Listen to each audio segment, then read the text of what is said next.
Good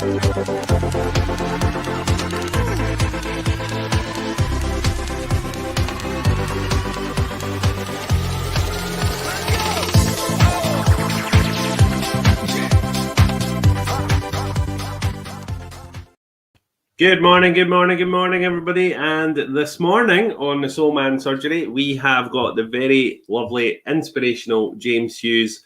Always a very, very popular guest here on the show.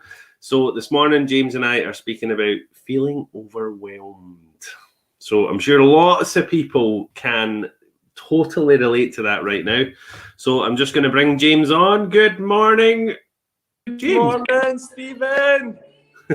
Your time was impeccable this morning because I am here as soon as you put me on. Oh, really? Right. Yeah. Alexa, boogieing away in the background. A lot of people think that I do that just for show. And I genuinely, that is something for me that just gets me into flow. It gets me into a different state. And it's actually, Stephen, just now speaking, like I feel a bit, I'm like you asked me earlier on what's wrong. So Stephen in his spooky sense came on just via chat and he's like, what's wrong? And I was like, nothing. Yeah. Yes, it is. I was sorry. Like, just a wee bit overwhelmed. It's funny because I can always get a feeling of how people are without even speaking to them face to face. Strange that, eh? Yeah. But isn't it funny that the topic we're speaking about today, obviously I'm feeling it, that's why I'm talking about it. Ollie's decided he's going to bring his squeaky toy in again, so probably right. And then if you don't mind me sharing, coming on and then speaking to you. Yeah, absolutely. What was your experience when you came on the call with me this morning? As in what sense? Just in what you said, you've not been sleeping. Oh yeah, I'm not sleeping just now. For 4 days, I have not slept well. I think I've had about 4 hours sleep. I'm doing lots of training right now, so my body's feeling a bit overwhelmed. Yeah, and do you know what's interesting? And I suppose we're going to speak about this today. Is I've been eating a calorie deficit, and I've been eating very poorly, I suppose, when you're talking energy. And I was speaking to a really good friend who is he studies or has studied nutrition, and he said, Stephen, you're 6'3", you're a big laddie, and you're only eating 1,900 calories a day, and you're doing all that activity. Are you mad? So I suppose it's what we're fueling our bodies with, isn't it? Absolutely. And that goes from ingestion to your thought and what you're putting out there as well, and the state that you're living in at the time. I think that has a massive impact. I said to you last week, I've been juicing for the past couple of weeks, and I genuinely, it's the best I've felt probably in my life, Stephen. It really, right now is like the best time I've ever felt. But it doesn't mean that I don't feel all the feelings. It doesn't feel that the states that we can get ourselves into are still there. So even when things are going really good and you think, wow, things are just in flow, things are happening, things are coming to me that I just didn't think would come to me. I'm taking in all this knowledge. I'm learning. I'm meeting new people. I'm developing myself. But you know what? I'm a bit overwhelmed by it all. Yeah. I'm a bit. This is that, beliefs and values, that limiting beliefs is going, I'm maybe not good enough to do all this. Oh God, maybe people are going to find me out. Oh shit, maybe what if I stop eating this and I go back and put all the weight back on? Are our beliefs and our values married up with how we're living? Mm-hmm. When you start to feel overwhelmed, it's probably because something's not quite in flow. Are you doing things because you want to do them? Or are you doing things because you feel you have to do them? Or are you doing the things because it's so right for you and it's so new and it's total on your path, but all you've reached is, remember we spoke about that map? We've just got to the edge of that map and we think, shit, this is all new, this is really overwhelming. And then what you have to do is you have to push through. No greatness ever came from being comfortable and being safe. Greatness was only ever achieved when we pushed through barriers, when we felt uncomfortable and felt that fear and then moved into that place of fear. And very quickly that place of fear becomes excitement. you know, I think we spoke last week about fear, the failure of fear and failure of success. Well, they both stem from fear of rejection. And all it is, shit, what if this doesn't work? What if I'm rejected by these people who I'm meeting? What if these people catch me out? You know, if we go back to what we spoke about before with our human needs again, significance, connection, all of those things, uncertainty, certainty, they all just create states. So I thought today, like, I'm so glad actually you came on and said that you were feeling overwhelmed, because a few friends and people that I've spoken to over the last week, I'm putting a blanket over me because I'm absolutely freezing. I did put it out for the dog because I thought he'd come up and lay beside me. But speaking to some friends recently, people have probably surprised me when they've said, yeah, I feel really overwhelmed, because on the surface, you know, they've got their shit going on, they're in a good position, life's great. And without sounding condescending to anybody, but the people who I've seen who have really struggled throughout lockdown are the people who are kind of expected to really struggle through lockdown, because the state is always in that avoidance of pain state. You know, we spoke about the balance of finding an avoidance of pain and linking an association of pleasure. If you're always in an avoidance of pain, if you're always trying to stay comfortable and stay safe, well, your life has been turned upside down because there's so much uncertainty.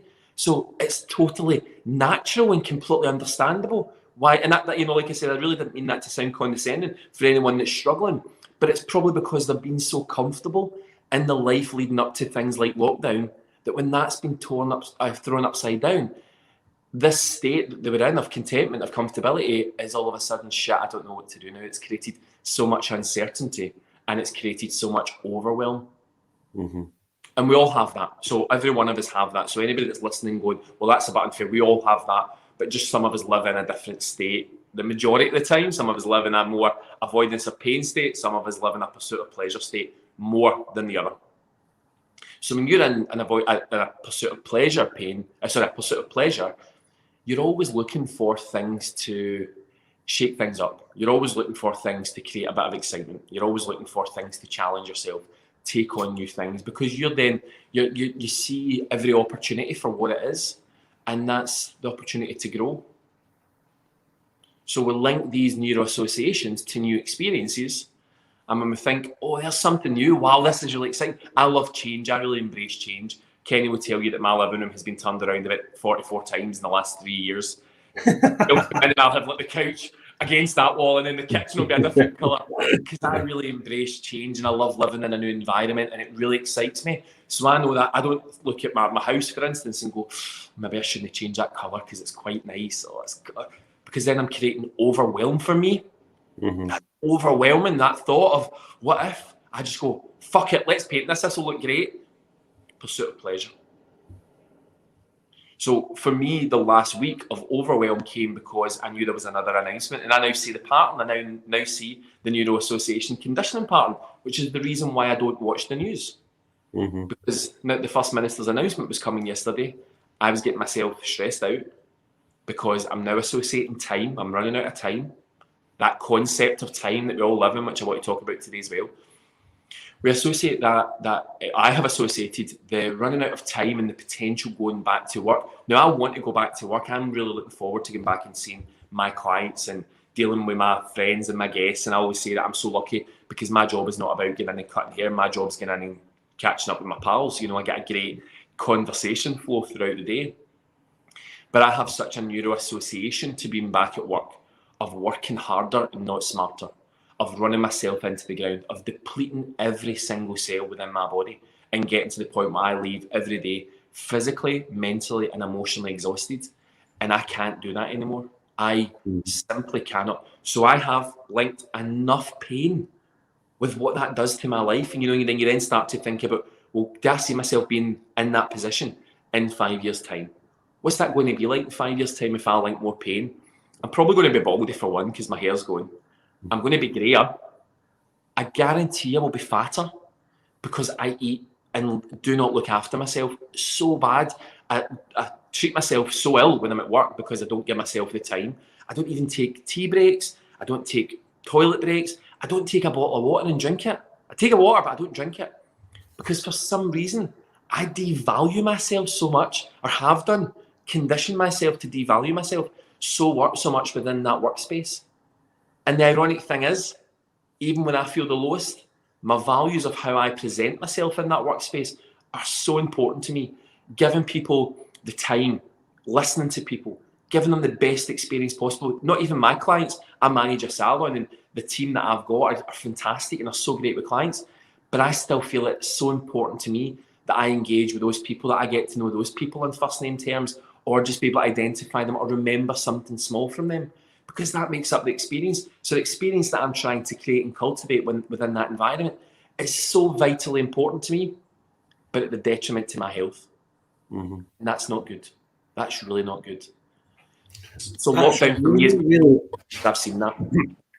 That is really, really honest. And that's one thing that I do love about our chats. You know, you're so honest and you're so open about, you know, how you feel and what's going on with your life. And I think lots of people can probably relate to what you've just said, you know, that they love work, but maybe devalue themselves when they're at work. You know, one thing we always say at the shop is, like, if you need a break, go and have a break.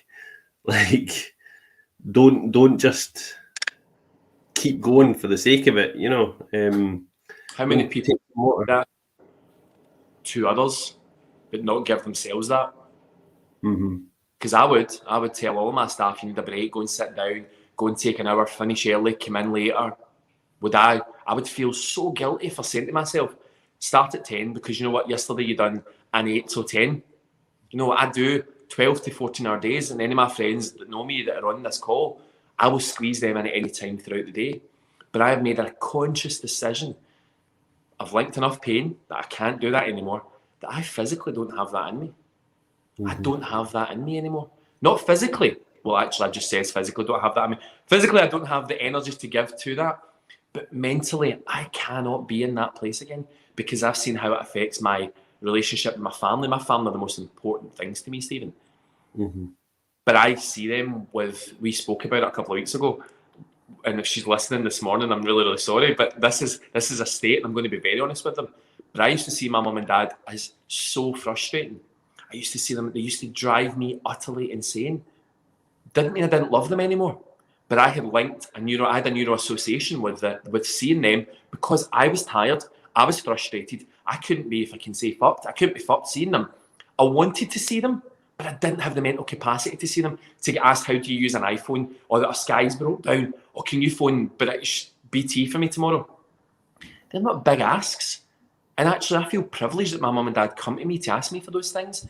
But I was in such a place of turmoil myself, that all I had was frustration for myself. So remember what I said the other week, how you present yourself to the world is how the world represents itself back to you. So they came back to me in a place of teetering about me and, oh God, is James going to moan at me? And I thought, what a horrible, horrible person I am. I know I'm not, but how I was behaving was behaviours that didn't sit with my beliefs and values. It's interesting what you say there with the whole how you're putting yourself across, because that's something that I was very consciously aware of when we came back after the last lockdown.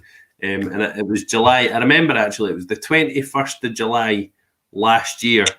And I was very conscious of, I was tired because I was back to work.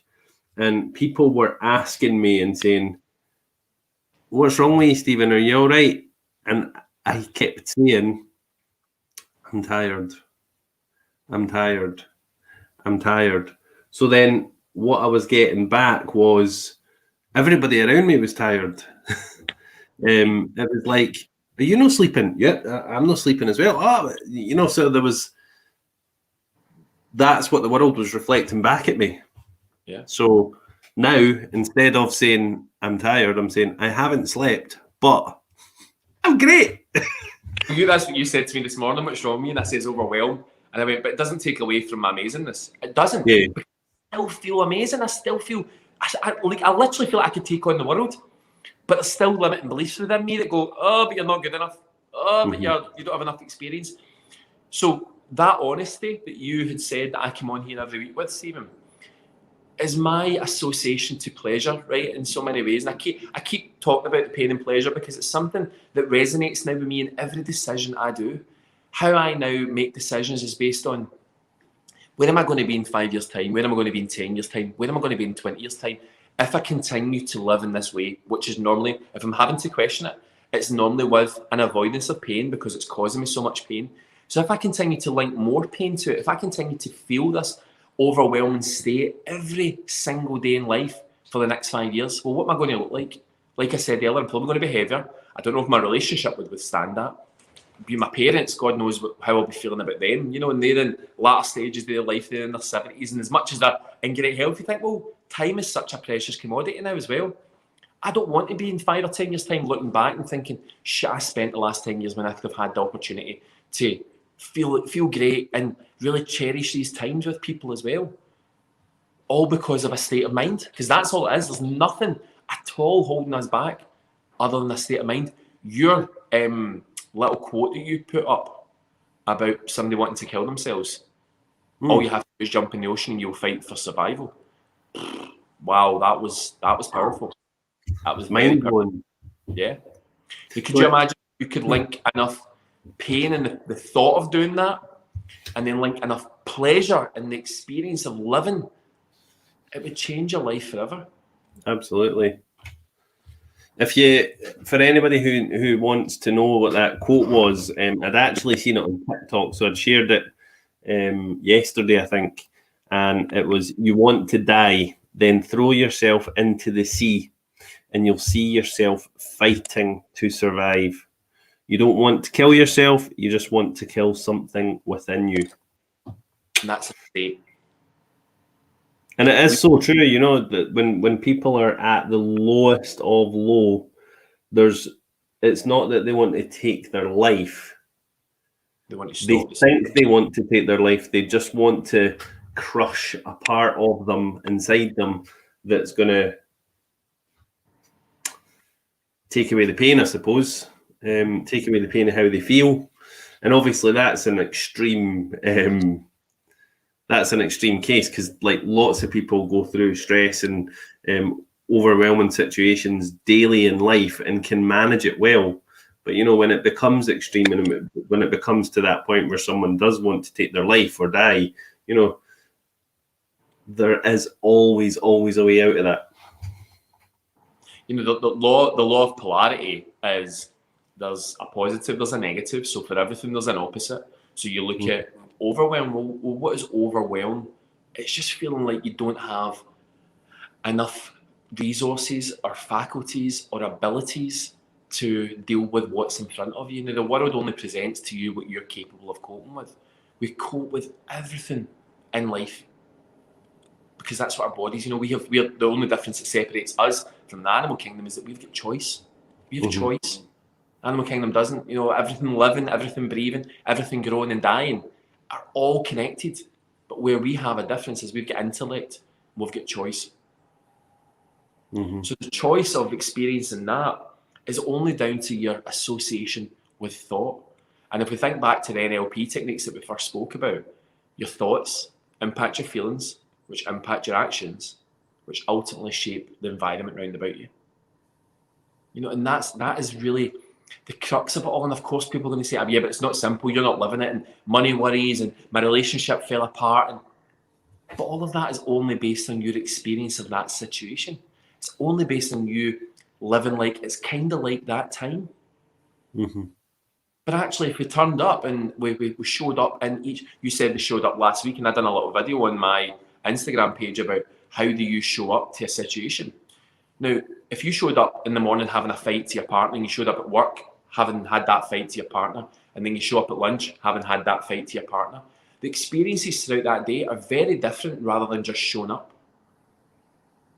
We can still associate as having a fight, or we disassociate from having a fight, but we can still recognise that we had a fight with a partner. But we don't associate throughout the day as being somebody who thought with their partner. I read a thing, I can't remember the book it was in, and it was about Holocaust survivors. And it was very interesting, actually. I'll get the book and I'll tag you in this. I can't even remember what it was. This is where the overwhelms came from me, Stephen. I'm trying to take in so much knowledge and so much information because I want to be the best life coach. I'm putting this out there. I want to be the best life coach in the world. I want to be a Tony Robbins. I want to be a life coach. I want to be these guys. But as me, I don't want to emulate anybody But the power that these guys are these people, are resonating with and touching people's lives. That's what I want to do. That's my sole purpose now in life. I want to help. Doesn't mean that I'm not going to shit myself along the way. It doesn't mean that I'm not going to think at one point, wow, I can't do this, because I am, and I do that on a daily basis. But the difference with Overwhelm is I can still enjoy my time with Kenny. I can still enjoy my time with my parents. And Monday night, I was feeling really, Nicola, who might be listening to this as well, we've got an owl. So if we're really struggling, we hit owl, Overwhelm. The other person knows, pull back a bit, or do you know what, I'm going to come in and going to help me because I'm really overwhelmed. So we are in the same field, we're studying the same things, we're coming from different approaches, but ultimately we're teaching the same thing from a different energy point of view, but with the same beliefs and values. So we get it, and when one calms the other one down, the other one picks the other one up. You know, we have this really ebb and flow of support. As does Kenny, as does the people in my life now.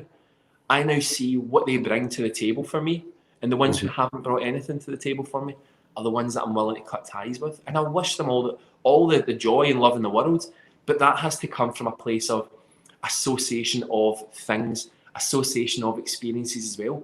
What are you doing on a daily basis that's making you feel overwhelmed? Because if it's triggering that state, one or two things. If it's a class experience, if it's an experience where you're going, this is really good for me, it's really good for others, I'm giving something back, I'm contributing, well, that's something that's a really important value to have. So how do you take away that overwhelm? Well, that overwhelm, the linkage of pain and pleasure, we interrupt the pattern, we get to that point of creating leverage where this is too much, so we add more pain, we add more pain, we add more pain. That creates leverage that you want change, and then you interrupt that pattern. How do you interrupt that pattern? You change the state, you start to link a better state. We can all do it. You know, we spoke last week about putting on the cape. Straight away, my shoulders change. You know, get that cape on today. This is what we should do every Wednesday. Get that cape on, because that changes your... Right, everybody, get your capes on. Sorry. Well, can I tell you what you just done? You just done a pattern interrupt. So if you can do something in that state that breaks that overwhelming state, laughter, stupidity, humor, love. My God, love is the biggest state that we can get ourselves into. We all want more love. So could you imagine you could link those states to feeling love in the moment of overwhelm, of joy in the moment of overwhelm, of happiness in the moment of overwhelm? What would that happen? You would start asking better questions. In the moment of you being in overwhelm, where you've got so much on with your courses, you go, what is great of this situation?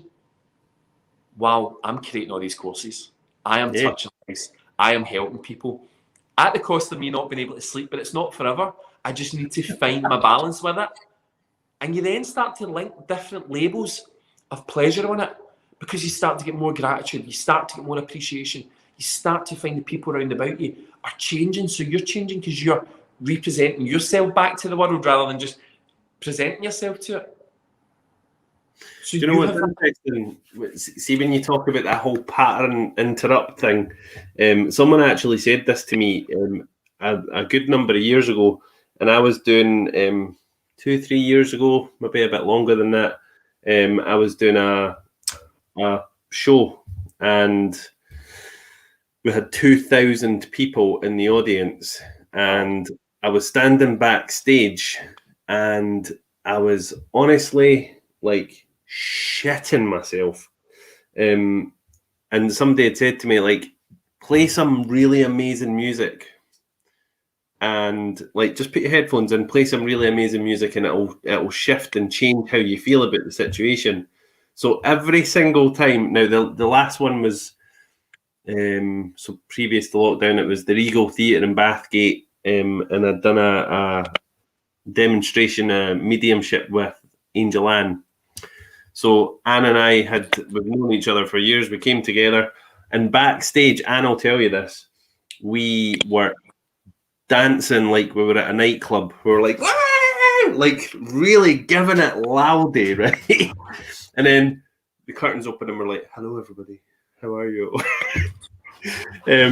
So it's just that whole like flicking the switch and changing your thoughts on it, because you know when you're standing there in front of all these people, it's so overwhelming, you know, like standing there, spotlight, you can't really see anybody because there's like this haze in the audience because the lights are so bright, it's hot, you've got this stupid microphone thing stuck around your head, it feels really uncomfortable, but you can change it.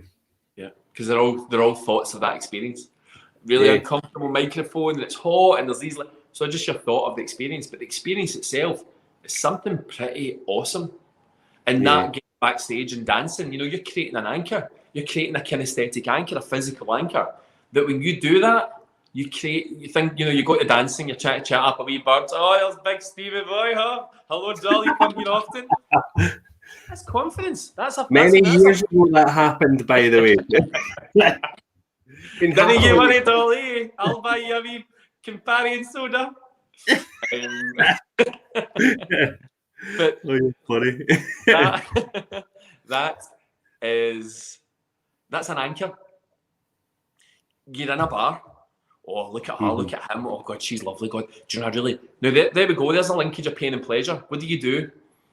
Do you in the moment go, oh, fuck, if I go over there and he or she knocks me back, and what if they say I'm too weird, I'm too fat, or I'm too ugly? Think all these core beliefs that we have of ourselves will all come rushing to the surface when we get to the parameters of our map. What's 2 core beliefs that you have that are negative? Think about it. I'll put you on the spot there. Think about it. Now, they don't have to be about you. Anything. You, the world, anything. Because I want to give you a definition here with them. That are negative. What are just 2 core beliefs you have? Anything, doesn't even negative. 2 core beliefs that you have. I don't know if it's a belief as such, but more of a fear. Would that say it and then we'll see. So I'm scared that the people closest to me will turn their back on me. Well, like that, like, or they walk away. No, like treat me badly, like what happened to me in the past. So I suppose there's a fear or maybe a belief that the people that are closest to me are going to let you down. That will let me down, maybe. Yeah, that's a core belief. That's a core belief. Now, where would that stop you in relationships? It stops me having a relationship with my dad, a decent relationship with my dad, because my dad went away to Australia, lives his life, and we didn't really speak or anything like that. So, yeah. So, does that come into play in meeting new people? I don't let anybody close. Okay. So that's your core belief is having an impact on your life. Yeah.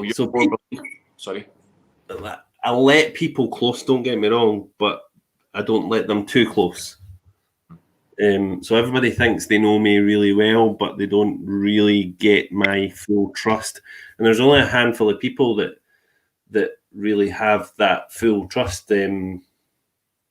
Claire, my wife, my mum, my sister. There's very few. I would say I could count them on 10 fingers. Yeah. So that's a core belief because of potentially one experience. Mm-hmm. So what I live by is the past doesn't equal your future. Because of that one person left. Now, of course, admittedly, it's your father, it's your dad. You know, that's somebody that you should look up to and go, oh, your parents are always going to be around you. So that changes. That's like a massive shift in your mindset, of course. And that shatters your beliefs and values. But remember, if we think about a subconscious mind, the heart mind, you know, that's created by all this conscious experience that we have. And the conscious experience only makes up 24% of your behaviors. So subconscious mind creates 96 to 98% of your habitual behaviors. So it's completely understandable why you've had such a huge reference point brought in when you were younger of a dad fucks off and leaves you. So stay guarded, keep dads away. There you go, maybe that's the difference. keep dads away because they're all dicks and they leave you. I'm sure there's plenty of people who say the same, but as equally, there's lots of dads out there that have never ever left. They've never, gone off to Australia and left their sons. Sorry if this is a painful subject, but it's the core belief system that we have linked to past experience. And then we then generalize that. So a generalized statement of, for instance, I don't know, it always happens dead easy for people that have got money. Well, that's a global generalization. Because you've got money, you get more money. Well, no, it's only mindset. Probably how you get more money is because you've got a good mindset, 95% mindset, 5% strategy. That's what creates wealth. That's what creates money. So the generalization of what we think and what our beliefs and values are, our core beliefs sometimes are only based on, or our core beliefs are only based on our past experience. Mm-hmm. So if we use that as a reference point and a benchmark, that's going to stop us. Well, right, so not to talk about your father again, but then just talk about the money, the global generalization. If you're struggling financially, you're struggling for wealth, you're struggling to pay your bills. We all pay our bills, we all struggle in many aspects.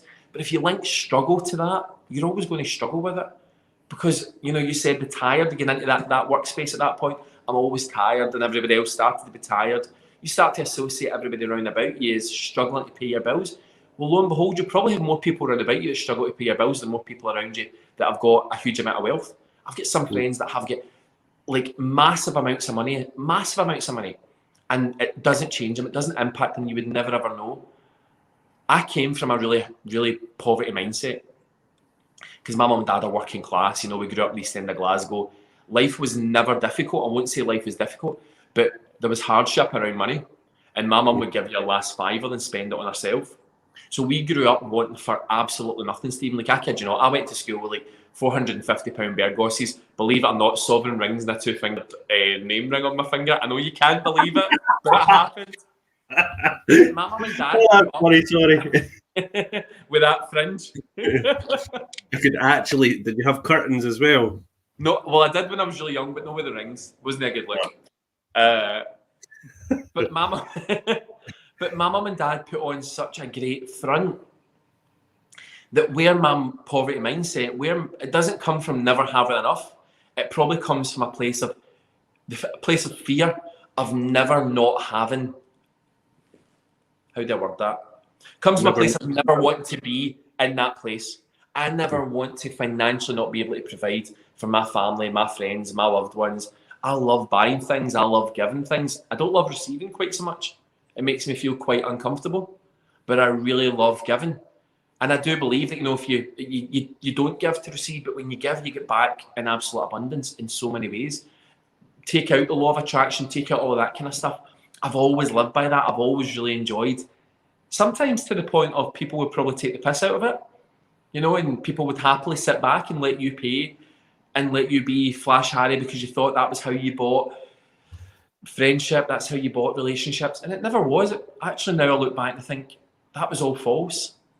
The true thing given is because you truly want to give, you truly want to treat people that you love, and you want to create experiences, and that experience comes from a place of joy. We've really gone off topic from Overwhelm today, haven't we? We've gone off in so many ways. Not at all. It's good. Yeah. Actually, your core belief system, though, is linked to overwhelm. Because if your core belief is of having a lot of things to do in your life is overwhelming, well, that's a core belief system. Mm-hmm. If you believe that, if you've got a generalization that everyone is successful, has to do loads of things to be successful, you probably find that the opposite. You probably find that the majority of people who are extremely successful don't do 80% of the work. Yeah. I would much rather have I'd rather have, what's this? It's a great saying. I'd rather have 1% done by 100 people than 100% done by me. Yeah. And that's how I used to work. That's the overwhelm and take on it all because it's only going to get done right if it's going to get done by me. And that's bullshit. That's absolute bullshit. It's a core belief system. So that leads to overwhelm.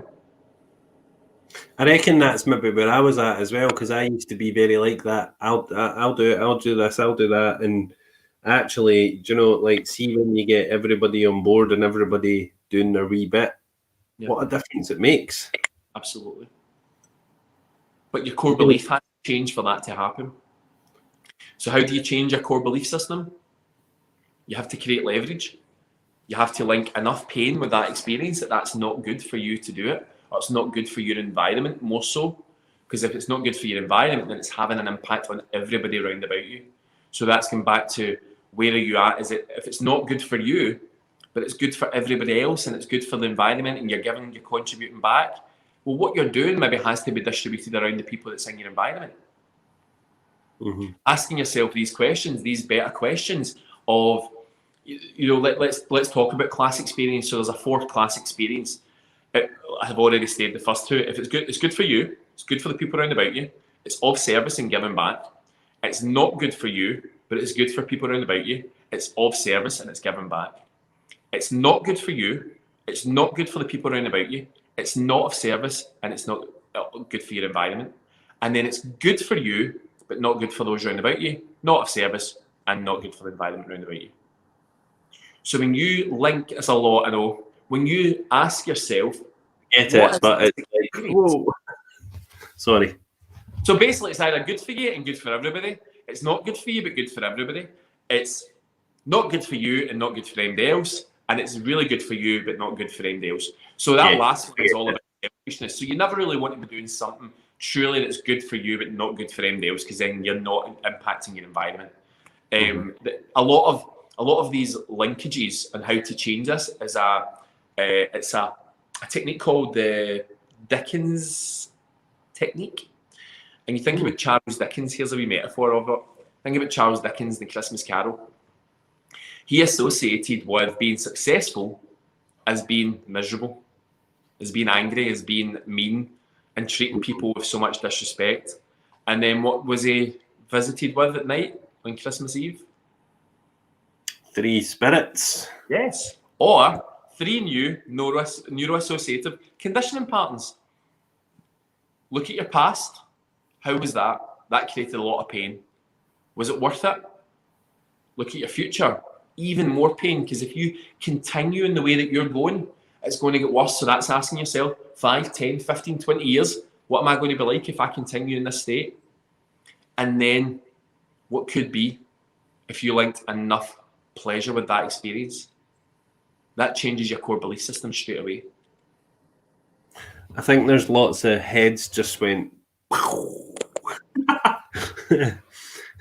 Lots of people have just went, wow. That's I love that. Absolutely love that. It's really good. Yeah, it really is good to think about it that way. What's your association with whatever it is that's causing you pain to do with your past, your present, your future? Yep. Ask yourself, pain or pleasure? Your past doesn't equal your future, so you're not going to continue down that path. You're going to link more pain, or you're going to link more pleasure. 9 times out of 10, you have to get more pain to want to create more pleasure, because that shifts that uncertainty and creates excitement. That takes you out of that comfort zone, which is certainty. So again, if we think back to all the human needs, certainty, uncertainty, significance, connection, growth, and contribution, we have to change certainty because that's keeping us safe. We have to create uncertainty because that's now exciting us. You have to get significance in what is this going to do for you in your life? And then you have to make connections. How is this going to impact your world around about you? How are the people in my life going to feel better if I am a much better version? If I'm doing all these things and I'm happy in the process, my partner's going to be great. They're going to encourage me. I'm going to feel more confident. My self-belief is going to grow. Therefore, my actions that I'm going to take are going to be better. So my results are going to be even greater. I feel like sometimes it's the same things I'm saying when I come on, but it's so important to hear them in a different way as well, because that is ultimately what makes change. Never apologize for repeating yourself. I always say this to everybody. I'm like, never ever apologize for saying the same old message over and over and over again, because I guarantee you that there will be one set of ears that hears that message for the first time. Yep. The others might be like, oh, fucking here he goes again with this.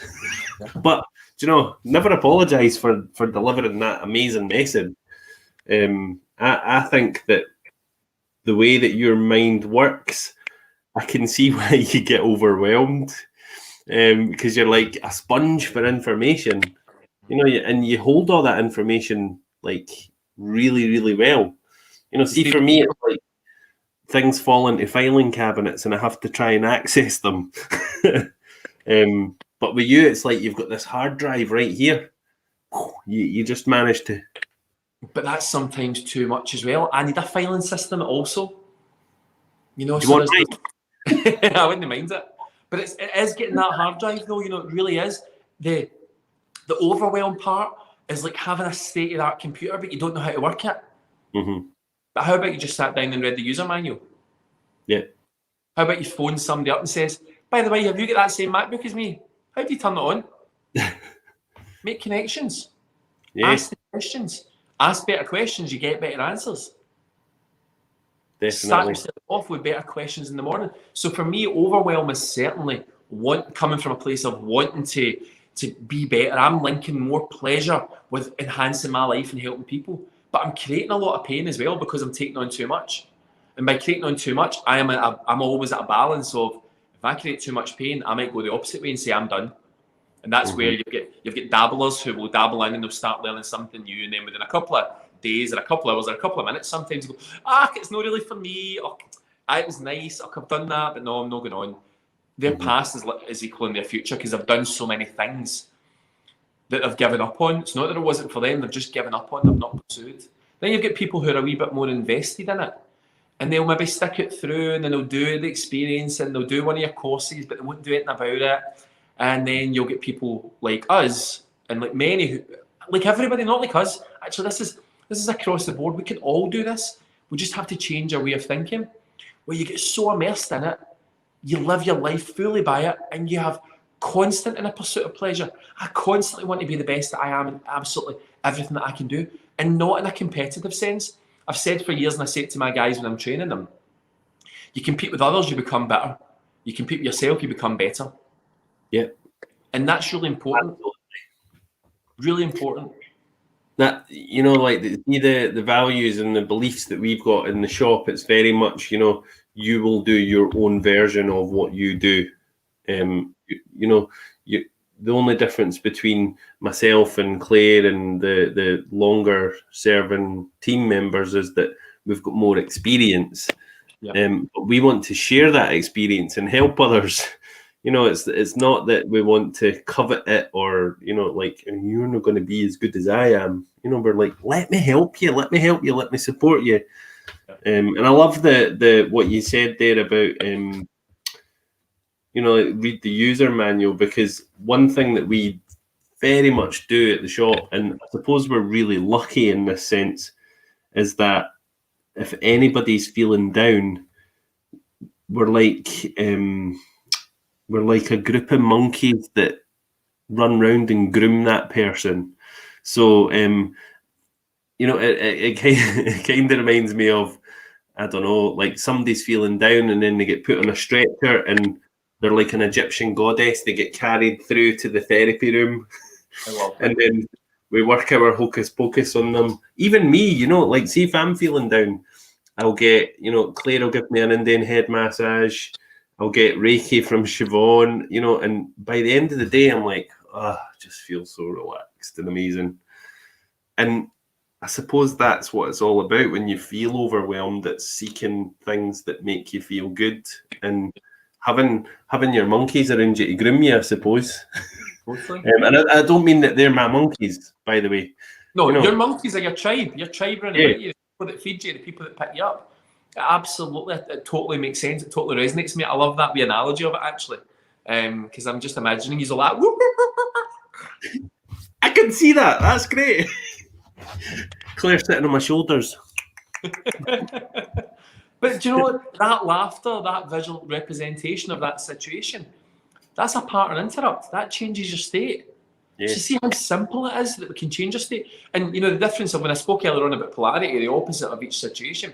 Although I said that you should only do things that you want to do, not things that you feel you need to do, the opposite of that is listening to what you need rather than what you think you want. Because sometimes what you need in that instance is an Indian head massage, is your monkeys round about you, So don't take yourself off in a corner and lick your wounds. Go, what do I need just now to make myself feel better? Sometimes it is actually I need to take myself away for a weekend and I need to lock myself in a room and be away from everybody, because that will cause reflection, and reflection is great, but don't live in it. Reflect on it. Past doesn't equal your future. So reflect on what that caused. What was my ritual to create that experience?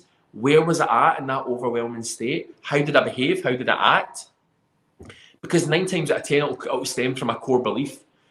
And if you can identify that core belief and eradicate it from stopping you progressing, stopping you from experiencing, changes everything. Absolutely changes everything. One of my biggest beliefs is time. And I've said it to you multiple times. I feel like I'm always running out of time. Now, time on this planet is very limited, but it's very long if you're doing things that don't please you. Yeah. You get up every single day and you're doing experiences that are not fulfilling you. Life is going to be a very, very long-lived life of completely unhappy experiences. But if you take the concept of time out of it, because it's only a concept, money's only a concept, relationships are only a concept. You know, what's the concept of a relationship? Relating to someone else. Money, an energy source. That's all it is. It's an exchanging of energies. That's all money is. When I heard that, that revolutionized my approach to money. And it made me think, I want more energy. How do I get more energy? I change my approach to it. I change my relationship with it. But time is the one that I've really struggled with, because it's such a deep and core belief for me that my time is not of value to others.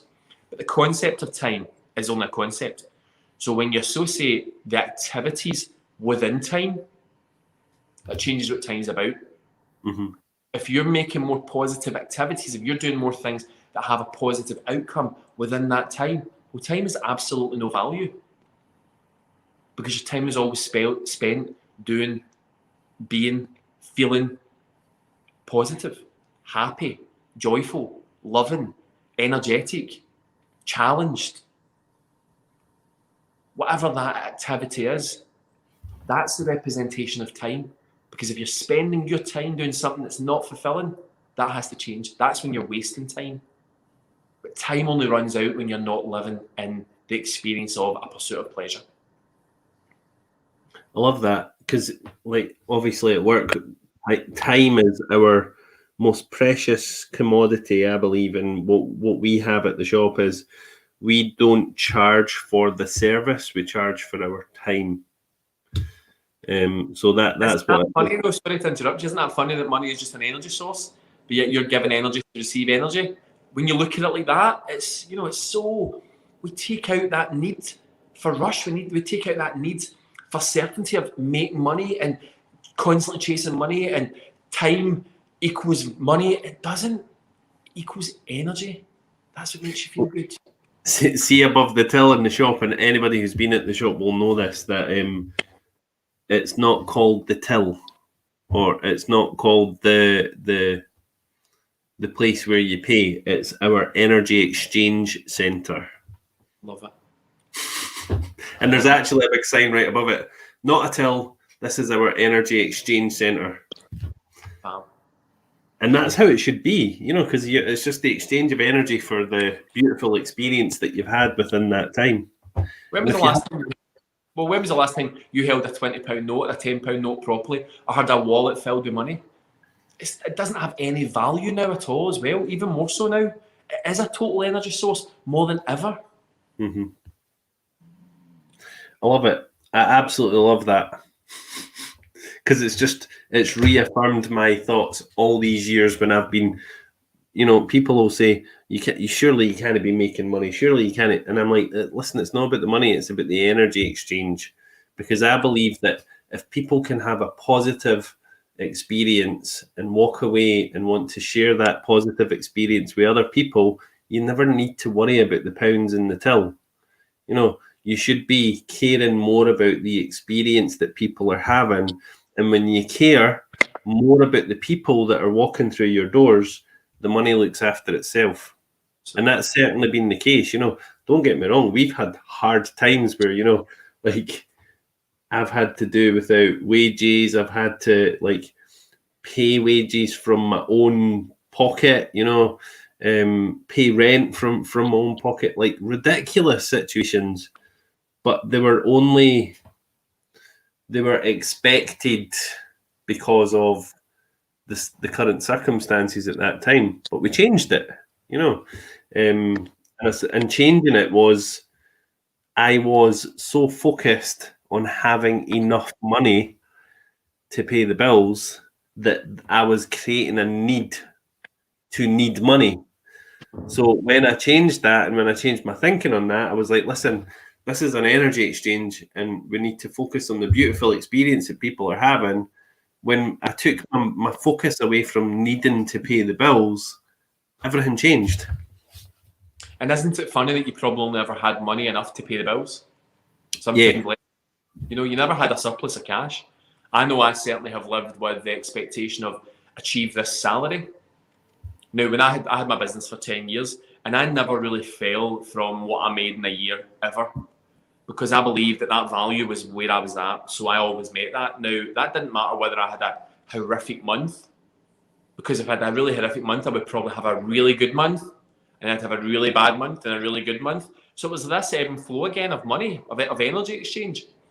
But how about you just uncap that? And you really started to think about money from a point of, I want £1 million. I want 250,000. I want to make my annual salary in a month. Would that create enough pleasure to make you make better choices, to ask better questions, to think about how you're doing to achieve that? You automatically internally start to set better goals. I don't want to say I'm money driven, but I certainly want to have the best experiences in life. And I want to have those experiences off the back of being able to help people. I want to be able to help people in a way that has never driven me in any way, but that doesn't mean I don't want to make money. So I feel overwhelmed by the prospect of, what if I can't make money? What if you can fucking make a shitload of money? If you can make a really incredible life for you and your family, for you and your loved ones, and that, again, association of time, have experiences that truly fulfill you, because some people might want to make money to give it back. I hope that the majority of us that would make a lot of money would give it back in some way. But you only can give it back when you've got enough to give. Yeah. People live their life by stating a point, I don't want to make that money because when I make that money, I'm going to pay super tax. Oh, well, lo and behold, you'll probably never make that money because you'll be frightened about going over the super tax value. Why not look at that and go, how fucking awesome? I'm having to pay super tax because I'm now making a shit hot salary. I'm making a huge amount of money. So my drivers make more money so that my super tax doesn't impact the salary that I have. Because ultimately that's a driver, that's a motivator. And if you've got that as a driver and a motivator, as well as a driver and a motivator to help people, you're going to give back so much more. Because your energy, your exuberance, your thrive is greater. As long as you're not driven only by a financial goal, gain financial wealth for you, by a Charles Dickens, by a Ebenezer Scrooge type.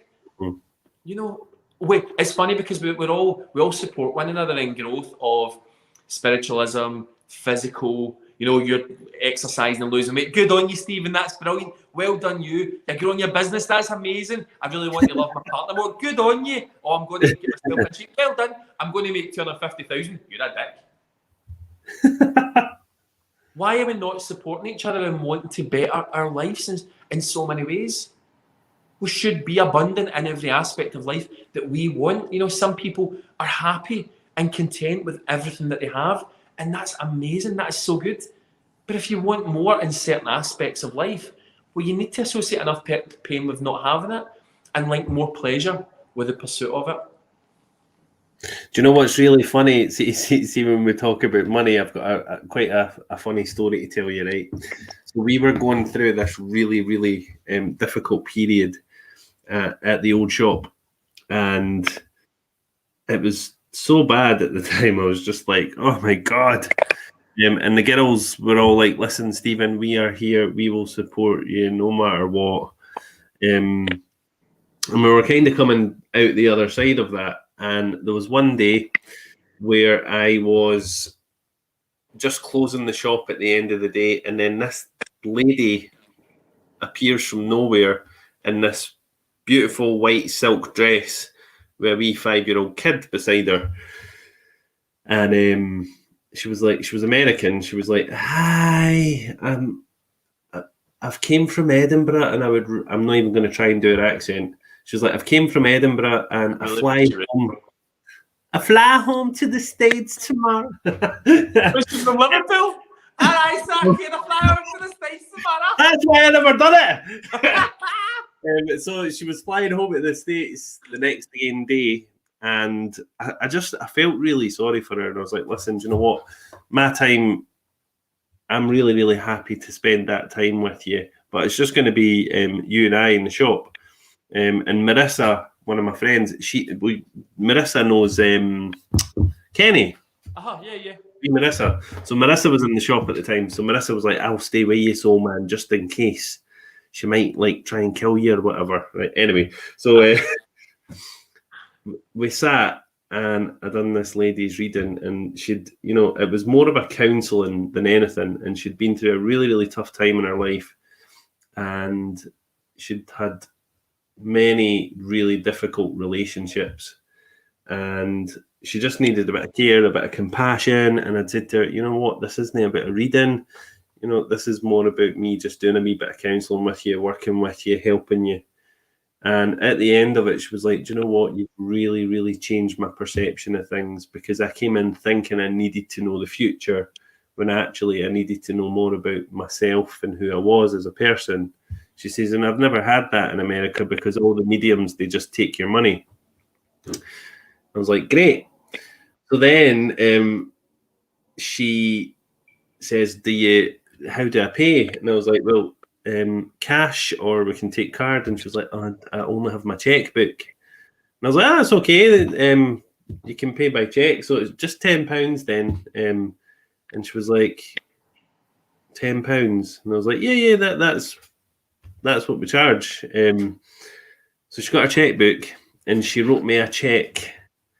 And I looked at the check, and the check was for £100,000. What?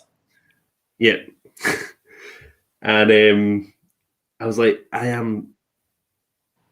was blown away, totally shocked by it. I was like, I'm so sorry, I cannot accept that money. There was nothing in me that could accept. I just couldn't. And it would have taken us out of this really hard financial time at the time.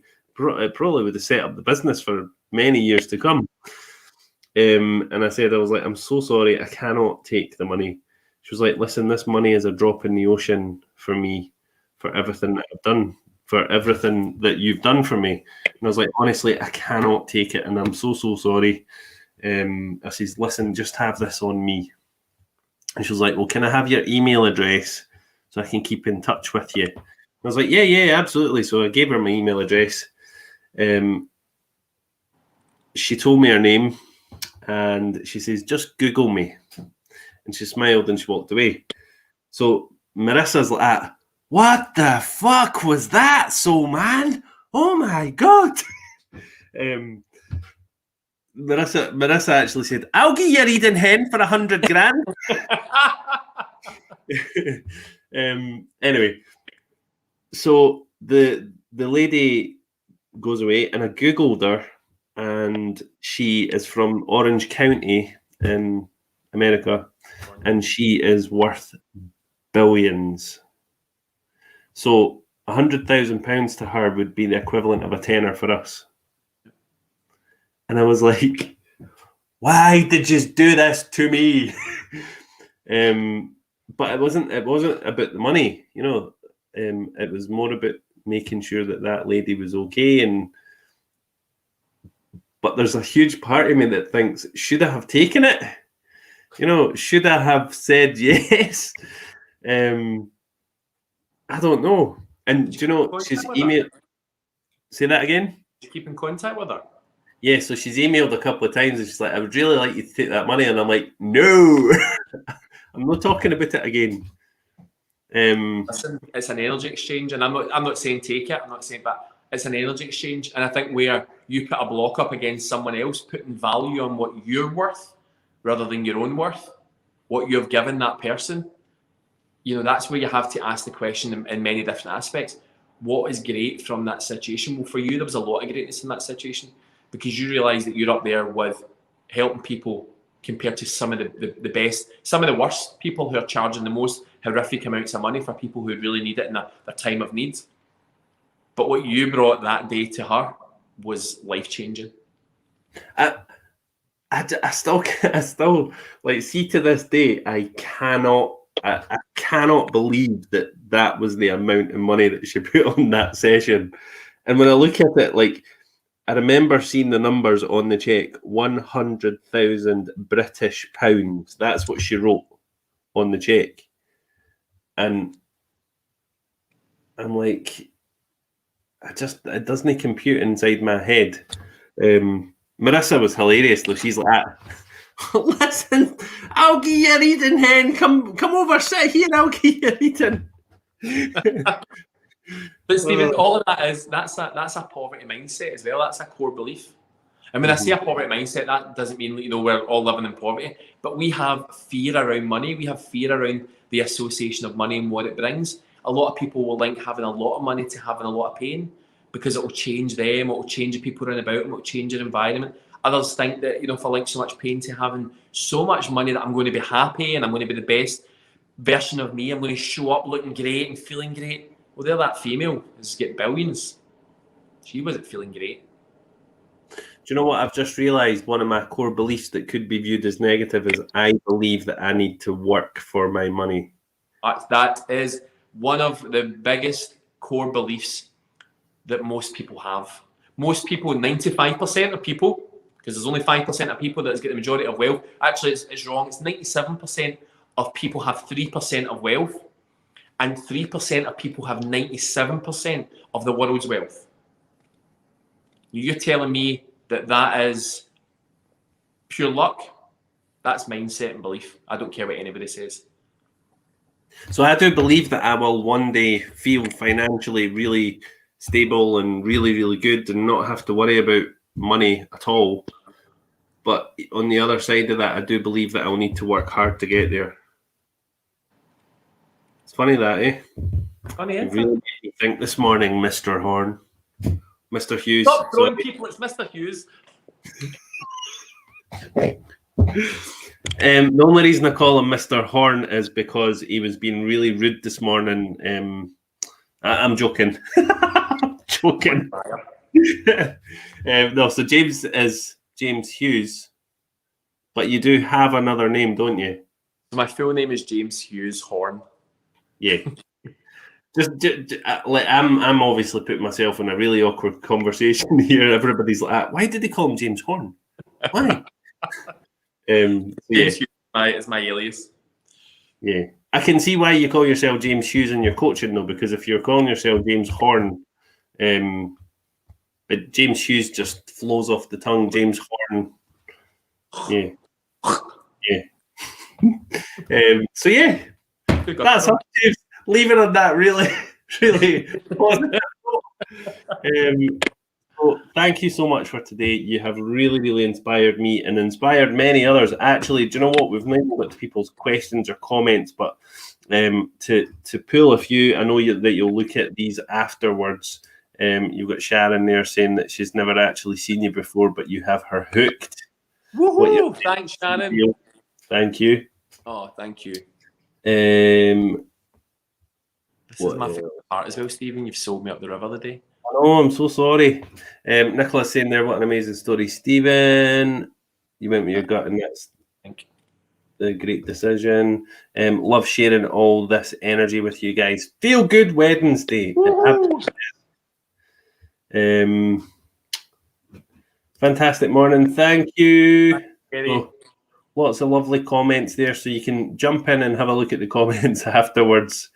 But again, thank you so much, James, and we'll see you next Wednesday for more chat. Did I show you my crystals, by the way, before we go? Oh my god, that's so funny. Have you got them there? They're right in front of you. Hold on. Do you have one what it should be? No. So most people know I had ordered a clear smoky quartz wands for a lady who had sent us an email just saying, can you get smoky quartz wands? So it's like a wand of smoky quartz, basically. I was like, yeah, I'll order you a couple. So the delivery came the other day, and I opened up the pack, and inside the pack there was no smoky quartz wands, and I'm thinking, where the hell are they? And then in a wee bag, this, and I thought, this must be the smoky quartz wands.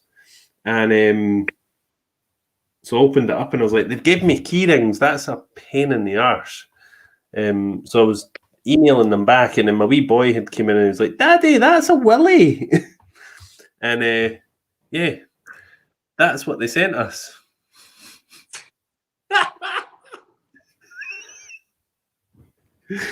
And see, I'd messaged the company, and I was like on the live chat thing, and I'd sent her a picture, and I said, "This is what you've sent me," and she was like, "Well, it is a wand of sorts." That's actually what I was thinking as well. So yeah, I did not know that Crystal Wholesalers sold penis key rings. So there you go. That's feeling good on the inside and the outside, Stephen. I can't think of anybody who might have a use for one of them, but there you go. If you're interested, they are $5.99 each, and it is guaranteed to clear your root chakra. Quartz cocks. Or your throat chakra. Anyway, let's finish there, Jake. It's 1:45. But thank you so much for today. Pleasure. And stick around. We'll have a wee quick chat before we go. No problem. Everybody else, I will see you tomorrow morning with a surprise guest.